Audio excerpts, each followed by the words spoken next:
Chapter 1. It snowed on Christmas Eve in Hexwood, but then it always snowed at Christmas in Hexwood because a witch lived there. Urchin the hedgehog was walking down the path under the holly bush that ran along the side of the witch's garden. He was on his way into town to see his relatives, his arms full of parcels.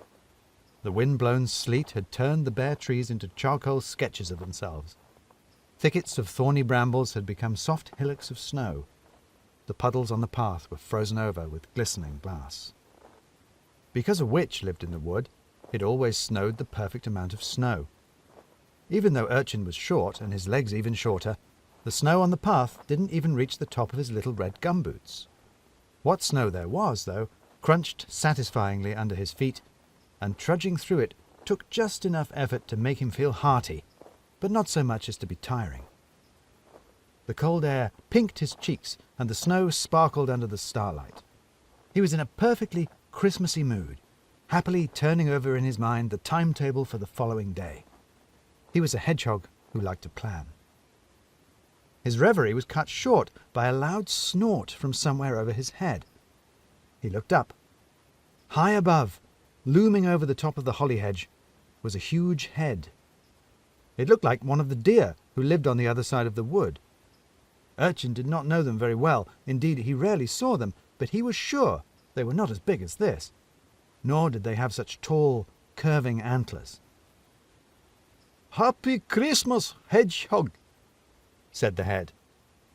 "You can talk," said Urchin. He had never heard of any of the deer in the wood talking. "I can talk," said the head with some asperity. "and what I said when I talked was Happy Christmas."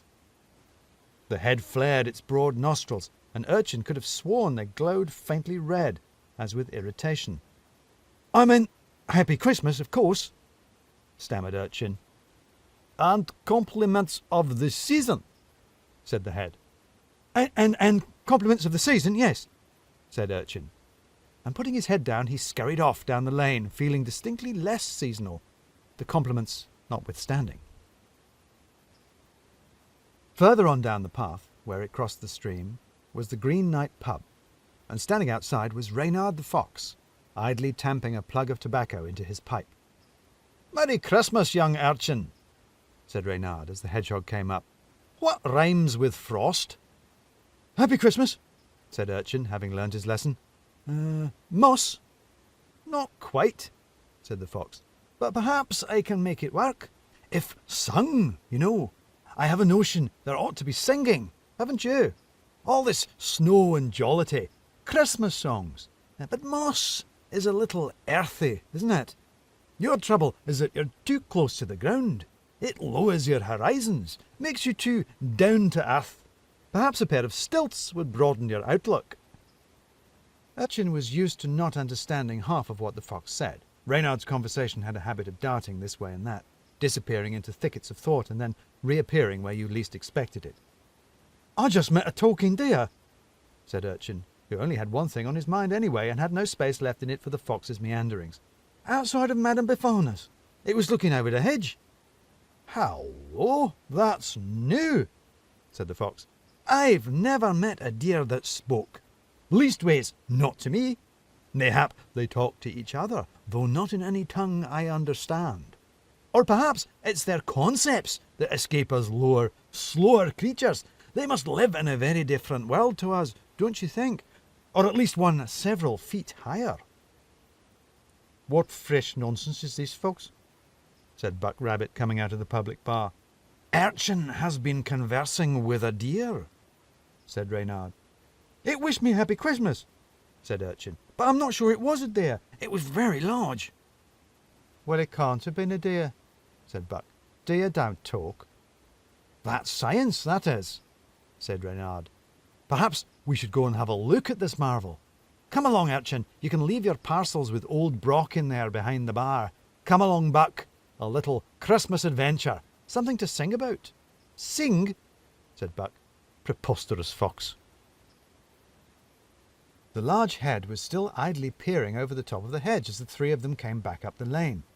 "Merry Christmas there," called out the fox. "Welcome to Hexwood." Merry Christmas, Mr. Fox, said the head. Merry Christmas, Rabbit, and a further Merry Christmas to you, little hedgehog. And once again, I have the advantage of you in it too. Reynard, said Reynard cheerily, and this is my friend Buck, and Urchin here I think you know.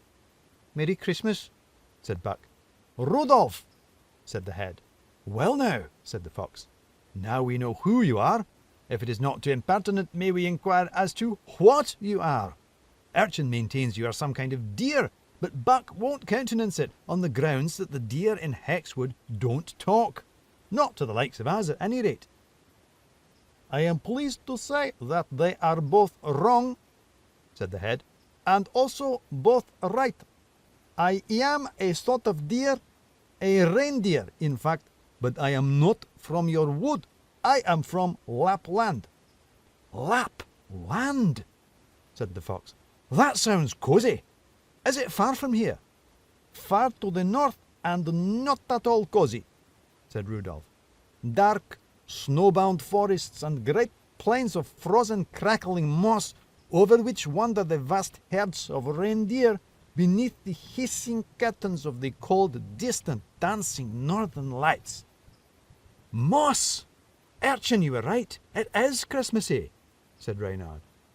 I must admit, Lapland doesn't sound very cosy, but it does sound rather magnificent, although I'm not entirely sure what the northern lights are. And you can all talk, you reindeer. Well, that is where your friend Buck is right, said Rudolph, because no, very few of us can. Only those of us who live and work with Father Christmas. The rest, like your deer in this wood, are quite silent, apart from a sort of ruminative mumbling. I know people like that, said the fox. Sounds like Brockett the Grey Knight, said Buck. Indeed, said Rudolph. I was almost as surprised to discover that your little hedgehog friend there could talk as he was to discover that I could, although not as surprised as I was to find he did not wish me a happy Christmas in return. Happy Christmas, said Urchin, just in case. Well, there we have something in common, friend Rudolph, said Reynard. For just as it is with you and your friends, so it is that it is only we animals who live here in Hexwood who can talk. I've certainly never met any others who can. Certainly none that talk as much as you folks, said Buck. Until now, that is, said Reynard. It really is extraordinary. I can see why Urchin may have been somewhat dumbfounded. We can hardly blame him, can we, friend Rudolph? It is Christmas after all, even if he may have forgotten it temporarily. But that's delightful too, of course, to be able to welcome a stranger to Hexwood tonight of all nights. Good point, said Rudolph. Christmas Eve. I have to get ready. Busy night for old Nick, so busy night for us. Working, said Buck. All night, said Rudolph, which is longer than you'd think. Well then, Happy Christmas, little creatures. Merry Christmas, they replied, as Rudolph's giant head withdrew behind the hedge. There now, said Reynard, both of you right, and about the most extraordinary thing. There's a Christmas present for us all. Talking animals outside of Hexwood, of all things. I wonder how far north Lapland is. Beyond the big road, I suppose. Sounds phrasing, said Buck. Sounds marvellous, you prosaic rabbit, said Reynard. I really would like to know what the northern lights were. He said they hissed. Some kind of gaslighting, do you think? Or some kind of hot air balloon? I suddenly have an image of the reindeer all towing floating lanterns behind them to light their way across the snow. I suddenly have the image of you buying me a pint of beer to help me put up with your nonsense, said Buck. Sensible rabbit, said Reynard. It started snowing again. Where better to be than in the pub? And arm in arm, they wandered back down the lane towards the Green Knight, the fox singing as they went. Beneath the northern lights, all hissing through the night, we crunch across the moors, all frozen by the frost.